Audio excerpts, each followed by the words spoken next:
Chapter 26. Monsieur de Rivarol. Captain Blood was still in that disgruntled mood when he sailed from Tortuga, and still in that mood when he came to his moorings in the Bay of Petit Goave. In that same mood he greeted Monsieur le Baron de Rivarol, when this nobleman with his fleet of 5 men of war at last dropped anchor alongside the buccaneer ships in the middle of February. The Frenchman had been 6 weeks on the voyage, he announced, delayed by unfavourable weather. Summoned to wait on him, Captain Blood repaired to the castle of Petit Goave, where the interview was to take place. The Baron, a tall, hawk-faced man of 40, very cold and distant of manner, measured Captain Blood with an eye of obvious disapproval. Of Hagthorpe, Iberville, and Wolverstone, who stood ranged behind their captain, he took no heed whatever. Monsieur de Coucy offered Captain Blood a chair. "A moment, Monsieur de Coucy. I do not think Monsieur le Baron has observed that I am not alone. Let me present you, sir, my companions, Captain Hagthorpe of the Elizabeth, Captain Wolverstone of the Atropos, and Captain Iberville of the Lachesis." The Baron stared hard and haughtily at Captain Blood, then very distantly and barely perceptibly inclined his head to each of the other 3. His manner implied plainly that he despised them, and that he desired them at once to understand it. It had a curious effect upon Captain Blood. It awoke the devil in him, and it awoke at the same time his self-respect, which of late had been slumbering. A sudden shame of his disordered, ill-kempt appearance made him perhaps the more defiant. There was almost a significance in the way he hitched his sword-belt round, so that the wrought hilt of his very serviceable rapier was brought into fuller view. He waved his captains to the chairs that stood about. "Draw up to the table, lads. We're keeping the Baron waiting." They obeyed him, Wolverstone with a grin that was full of understanding. Hautier grew the stare of Monsieur de Rivarol. To sit at table with these bandits placed him upon what he accounted a dishonouring equality. It had been his notion that, with the possible exception of Captain Blood, they should take his instructions standing, as became men of their quality in the presence of a man of his. He did the only thing remaining to mark a distinction between himself and them. He put on his hat. "You're very wise now," said Blood amiably. "I feel the draught myself." And he covered himself with his plumed castor. Monsieur de Rivarol changed colour. He quivered visibly with anger, and was a moment controlling himself before venturing to speak. Monsieur de Coucy was obviously very ill at ease.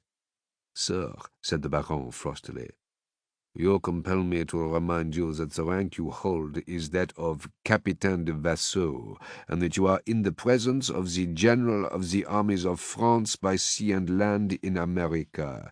You compel me to remind you further that there is a deference due from your rank to mine." "I am happy to assure you," said Captain Blood, "that the reminder is unnecessary. I am, by way of accounting myself a gentleman, little though I may look like one at present.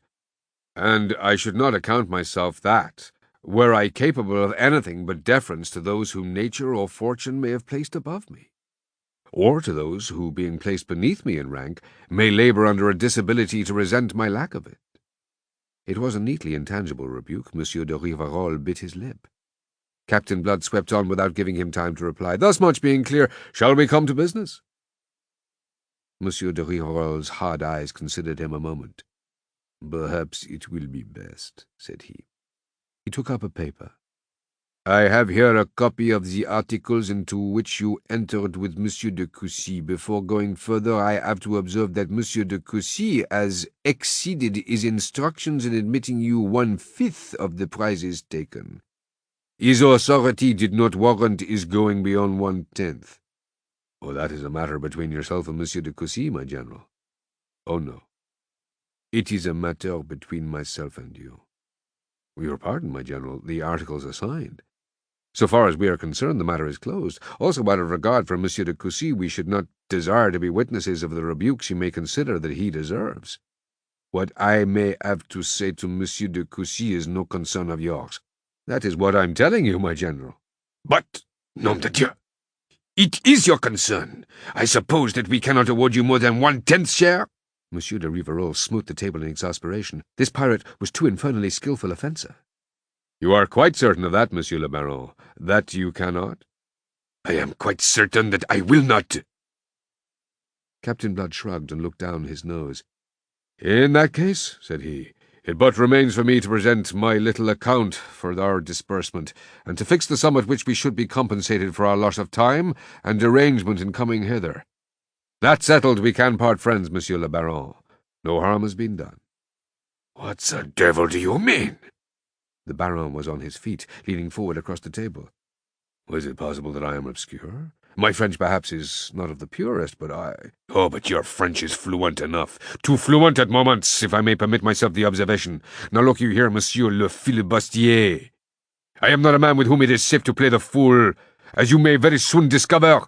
You have accepted service of the King of France. You and your men, you hold the rank and pay of a Capitaine de Vasseur. And these your officers hold the rank of lieutenants. These ranks carry obligations which you would do well to study, and penalties for failing to discharge them which you might study at the same time. They are something severe. Your first obligation of an officer is obedience. I commend it to your attention. You are not to conceive yourselves as you appear to be doing my allies in the enterprises I have in view, but my subordinates. In me you behold a commander to lead you, not a companion or an equal. You understand me, I hope?" "Oh, be sure that I understand," Captain Blood laughed. He was recovering his normal self, amazingly under the inspiring stimulus of conflict. The only thing that marred his enjoyment was the reflection that he had not shaved. "I forget nothing, I assure you, my general. I do not forget, for instance, as you appear to be doing, that the articles we signed are the conditions of our service, and the articles provide that we receive 1/5 share. Refuse us that, and you cancel the articles, and you cancel our services with them. From that moment we cease to have the honour to hold rank in the navies of the King of France." There was more than a murmur of approval from his three captains. Rivarol glared at them, checkmated. "In effect," Monsieur de Coucy was beginning timidly. "In effect, monsieur, this is your doing." The Baron flashed on him, glad to have someone upon whom he could fasten the sharp fangs of his irritation. "You should be broke for it. You bring the King's service into disrepute. You force me, His Majesty's representative, into an impossible position." "Is it impossible to award us the 1/5 share?" quoth Captain Blood silkily. "In that case there is no need for heat or for injuries to Monsieur de Coucy. Monsieur de Coucy knows we would not have come for less. We depart again upon your assurance that you cannot award us more, and things are as they would have been if Monsieur de Coucy had adhered rigidly to his instructions.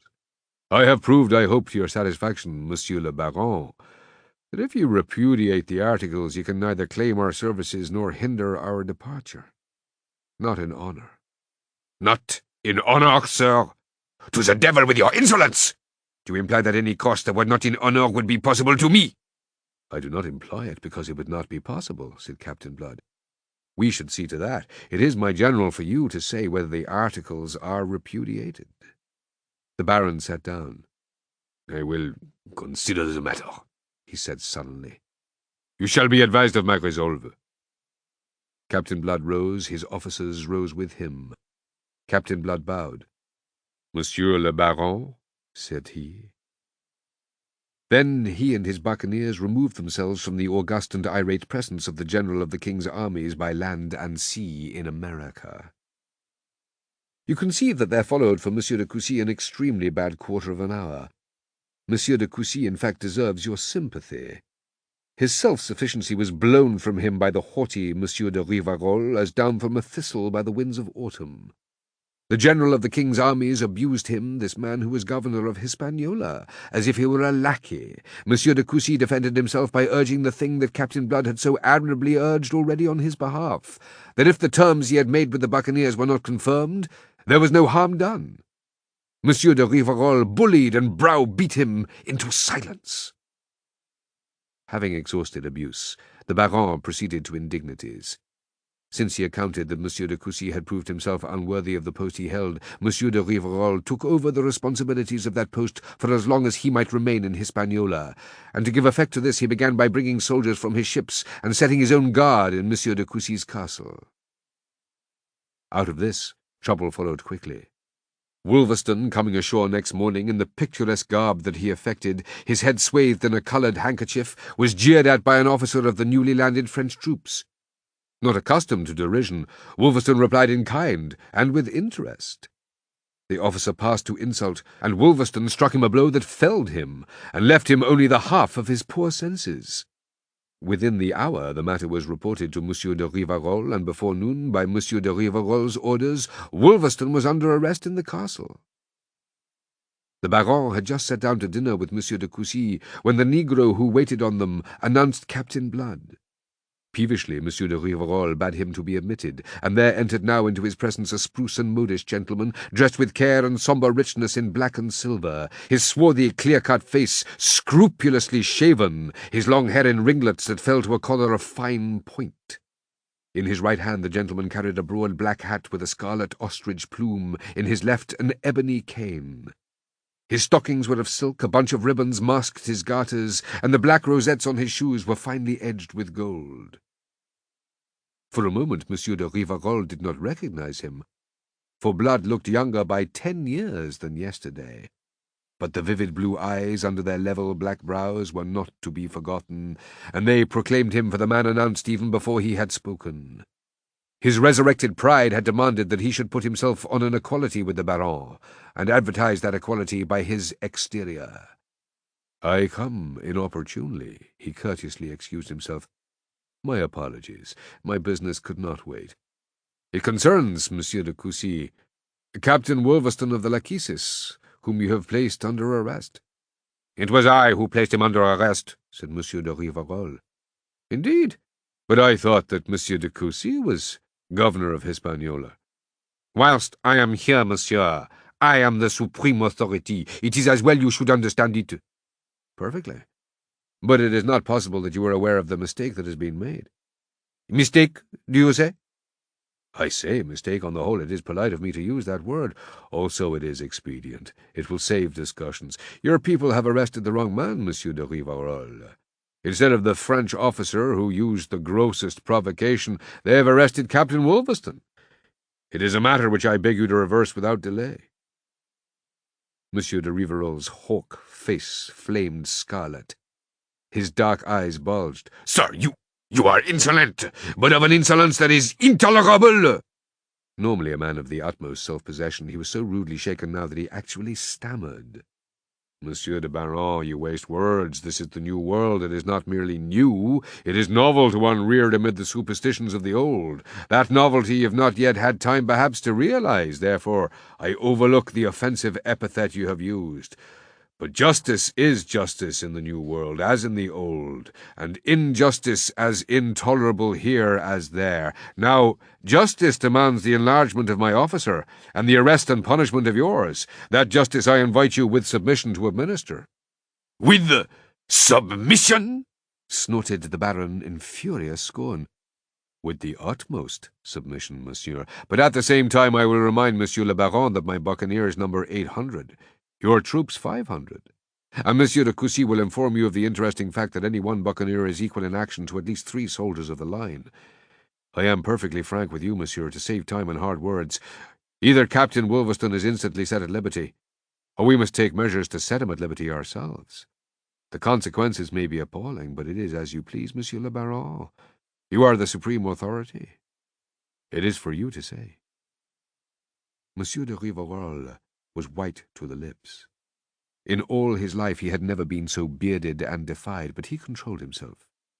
"You will do me the favor to wait in the ante-room, Monsieur le Capitaine. I desire a word with Monsieur de Coucy. You shall presently be informed of my decision." When the door had closed, the Baron loosed his fury upon the head of Monsieur de Coucy. "So, these are the men you have enlisted in the king's service? The men who are to serve under me, men who do not serve, but dictate, and this before the enterprise that has brought me from France is even underway? What explanations do you offer me, Monsieur de Coucy? I warn you that I am not pleased with you. I am, in fact, as you may perceive, exceedingly angry." The governor seemed to shed his chubbiness. He drew himself stiffly erect. "Your rank, monsieur, does not give you the right to rebuke me, nor do the facts. I have enlisted for you the men that you desired me to enlist. It is not my fault if you do not know how to handle them better. As Captain Blood has told you, this is the new world." So. Monsieur de Rivarol smiled malignantly.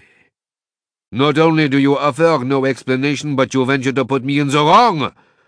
Almost I admire your temerity, but there! He waved the matter aside. He was supremely sardonic. It is, you tell me, the new world, and new worlds, new manners, I suppose. In time I may conform my ideas to this new world, or I may conform this new world to my ideas. He was menacing on that. For the moment I must accept what I find. It remains for you, monsieur, who have experience of these savage byways, to advise me out of that experience how to act. Monsieur le Baron, it was folly to have arrested the buccaneer captain. It would be madness to persist. We have not the forces to meet force. In that case, monsieur, perhaps you will tell me what we are to do with regard to the future. Am I to submit at every turn to the dictates of this man Blood? Is the enterprise upon which we are embarked to be conducted as he decrees? Am I, in short, the king's representative in America? To be at the mercy of these rascals? Oh, by no means. I am enrolling volunteers here in Hispaniola, and I am raising a corps of Negroes. I compute that when this is done we shall have a force of 1,000 men, the buccaneers apart. But in that case, why not dispense with them? Because they will always remain the sharp edge of any weapon that we forge. In the class of warfare that lies before us, they are so skilled that what Captain Blood has just said is not an overstatement.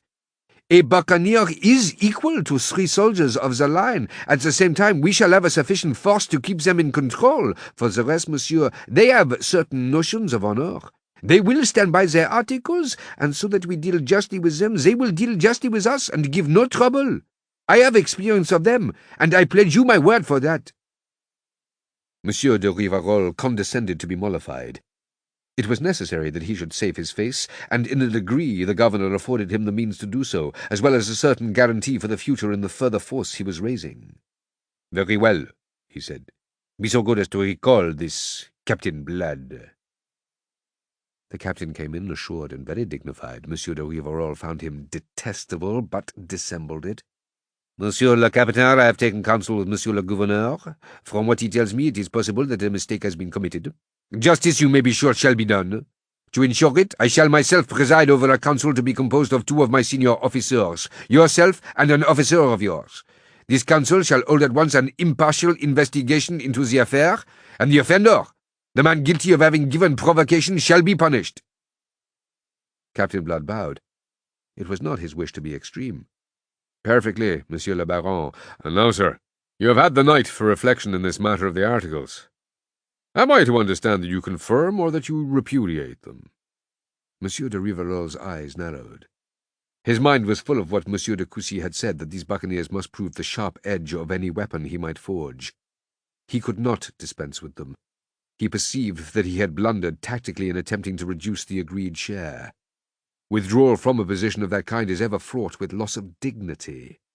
But there were those volunteers that Monsieur de Coucy was enrolling to strengthen the hand of the king's general. Their presence might admit anon of the reopening of this question. Meanwhile, he must retire in the best order possible. "I have considered that too," he announced.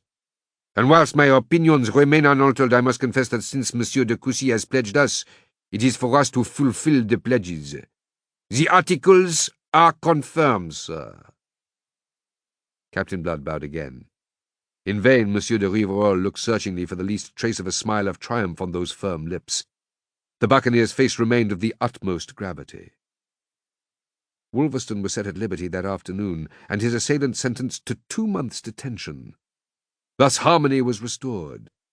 But it had been an unpromising beginning, and there was more to follow shortly of a similar discordant kind. Blood and his officers were summoned a week later to a council which sat to determine their operations against Spain. Monsieur de Rivarol laid before them a project for a raid upon the wealthy Spanish town of Cartagena. Captain Blood professed astonishment. Sourly invited by Monsieur de Rivarol to stage his grounds for it, he did so with the utmost frankness. "Were I the general of the king's armies in America," said he, "I should have no doubt or hesitation as to the best way in which to serve my royal master and the French nation.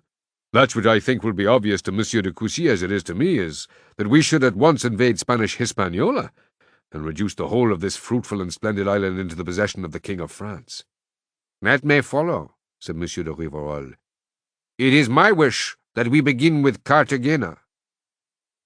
"You mean, sir, That we are to sail across the Caribbean, on an adventurous expedition, neglecting that which lies here at our very door? In our absence, a Spanish invasion of French Hispaniola is possible. If we begin by reducing the Spaniards here, that possibility will be removed.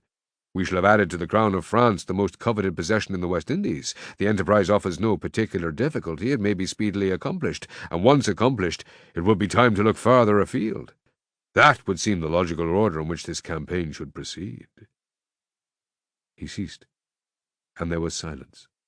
Monsieur de Rivarol sat back in his chair, the feathered end of a quill between his teeth. Presently he cleared his throat and asked a question.